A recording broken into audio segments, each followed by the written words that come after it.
I'm Tim Ward. If I don't know you, I'm the lead pastor of Crossroads UMC in Ashburn, Virginia. This weekend is Martin Luther King weekend. It's the weekend when we celebrate the life and the legacy of Reverend Dr.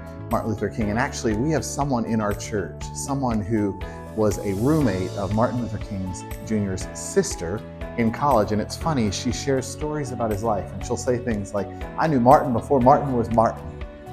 But she watched the impact of his life on the world. This Sunday, we're continuing in our series, Be the Change, and it's pretty fitting that it's Martin Luther King weekend because we're going to talk about what it looks like to be peaceful people in the midst of relational dynamics that are hard. And we're going to look at Dr. King's letters from a Birmingham jail, which are really powerful. They were potent for me in my own life. So you want to be here. Look, we're not talking about ketchup this weekend.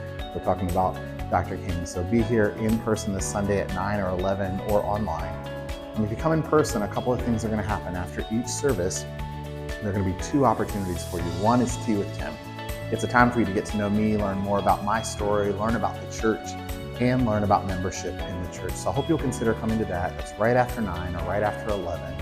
The other thing is, for those who have been to Tea with Tim already, we're going to have an opportunity for you to try on some of the things we've been talking about the last few weeks in just a discussion around tables that'll happen in a room just off the fellowship hall. But you have to be here in person to do that. That's a time for you to try out, and it's not going to be intense, but it is going to be a time with Pastor Marcella to try on real questions and real dialogue with people that you might disagree with some of the things about. So I really hope you'll be here. I'm so excited for this week and all that's ahead of us. I'm grateful for the life and the legacy of the Reverend Dr. Martin Luther King Jr.